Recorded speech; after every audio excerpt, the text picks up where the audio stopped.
تخيل معايا احسن وظيفه في المغرب حاليا، واحسن وظيفه في نظري هي التعليم. تخيل معايا كيكون استاذ او معلم او هذوك الاطر المختصه او المختصين التربويين او اطار. المهم كاين بزاف، كاين كثرة تسميات كتار. المهم هادو كلهم كيبداو سلم 10 اشيل 10. يعني كيبداو لهم اول صالير كياخدوه هو 7000 درهم باش كيبدا. يكذب عليك الكذاب اخويا، يقول لك شي استاذ ولا استاذه لا كناخدو 4000 درهم او 5000 درهم. والله يا خويا لا كيكذبوا عليك وحقرب. ضرب معايا 5 سنين ديال الاقدميه كيطلع من ايشلون 6 سلم السلم 10، كتولي عنده 8000 درهم صافيه. شويه كيطلع سلم 11 وخارج السلم كيضرب الملايين الصحيحه، ترى اموال تترعرع اخويا. وهذا الشيء هذا بلا تعويضات وبلا والو، يعني الاموال الطائله المضمونه والراحه النفسيه يا صديقي. وهذا الشيء كله وكل شهر عطله، وكل شويه يوم وطني، وكل شويه عيد استقلال ولا عيد المسيره الخضراء ولا شي اضراب. وبعض المرات كتلقى وقفه نضاليه ديال حاشاكم ديال الزبل، اولا كتلقى الشتا كتصب، كاتبين الشتا كتصب سيتم تعليق الدراسه. انت شكون بحالك اخويا الاستاذ؟ شكون بحالك؟ شكون بحالك صاحبي المؤطر؟ شكون بحالك؟ 1.5 مليون داخله كل شهر وساد عليك في القسم بعيد على المراقبه والمردوديه التعليميه. المعلمين والاساتذه خوتي عايشين عيشه حلوه، عايشين عيشه زينه وعايشين في راحه نفسيه ما كاينش بحالها.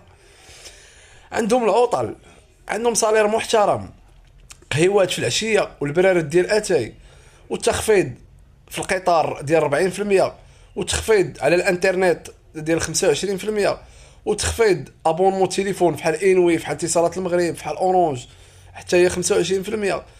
وكياخذوا حواسيب زعما لي بيسي كياخذوهم باثمنه رمزيه، كيقولوا ليه سير خذ البيسي اللي بغيتي وعيش الحياه بثمن ناقص. اما في الصيف نعم سيدي ما كايناش الشاليات والبرطمات في الشمال والسعيديه باثمان رمزيه وعائليه، وكياخذوا قروض استهلاك حلال بدون فائده، وقروض سكنيه باثمنه تفضيليه ورمزيه، وشلاب ومزايا ومكاسب. كل شيء ناقص عندهم، كل شيء فابور، عايشين عيشه حلوه وعايشين فرحه نفسيه. وبلا ما نساو ان النص في المعلمين والاساتذه كتلقاهم سماسريه ديال الطوموبيلات، والنص في المعلمات خياطات، والنص وهذاك النص اللي باقي الاخر ديال المعلمات الاخرين كتلقاهم كيصايبوا الحلوه في العيد كيبيعوها بالكيلو. كل شيء ضارب الصرفه معلم. العيان فيهم عنده قناه في اليوتيوب ولا كيزيد سويع ولا داخل على الربح من الانترنت. والله عاقه اخويا وحق الرب. ولكن الا هضرتي مع شي معلم ولا استاذ فكن اكيد انه غادي يكذب ويبقى يشكي عليك ويقول لك راه عندي 50 تلميذ في القسم وكذا والمدرسه بعيده وكاين الشتاء والبرد. وقدر كاع يقول لك اجي جرب قري التلاميذ اللي عندي في القسم راه غادي يحمقوك. وكاين شلابوك وحوايج، راه شي استاذ ولا استاذه بدا يتشكى عليك كيخليك كتبان لك كتبان لك الحياه كئيبه وكتبدا تشوف بحال مسكين معذب او مسكينه معذبه، ولكن هما راه العكس. زائد التعويض الا هضرتي كيبقى لك حقا ما حقا التعويض ما كاينش، والجدادات والشكاوي والوزاره والاكاديميه وبلا بلا بلا شلابك وكذوب غيبقى يكذب عليك وغيبقى يشكي عليك وغيبقى يبكي عليك، وفي الاخير غادي يسميك حقاد ولا يقول لك ياك ما شي معلم او لا شي استاذ دار لك شي حاجه ملي كنتي صغير. هادو جمل معروفه وردود مدروسه وافكار معلومه. علاش لا؟ وانا عندي صحابي كتار في الميدان كتلقى صاحبي معلم او استاذ في العمومي وكيقري ولده في الخصوصي. تخيل معايا عندي واحد صاحبي سميتو سعيد ولد بالعربي، مالو او استاذ في العمومي ولكن كيقري ولده في الخصوصي. ملي جيت نسولو المهم طلاني عطانيش لا، بقى كيدخل ليا من هنا ويبقى يشكي ليا من هنا وكذا وكذا كذا. المهم انا نقول لكم فسولته قلت لي علاش خويا سعيد علاش ما كتقريش في العمومي ياك نتوما واعرين وكذا. المهم بقى كيشوف فيا بعينيه حمرين ويقول لي راه الوزاره والدوله وواحد المنظومه انت ما عارف والو. قلت له كيفاش منظومه جاب وزاره الدوله؟ قال لي قال لي انت ما عارف والو وكذا ما كذا، وبقى كيلوح الفشل ديالو على الاخرين، على الاخر زعما، على الدوله على الوزاره وداكشي.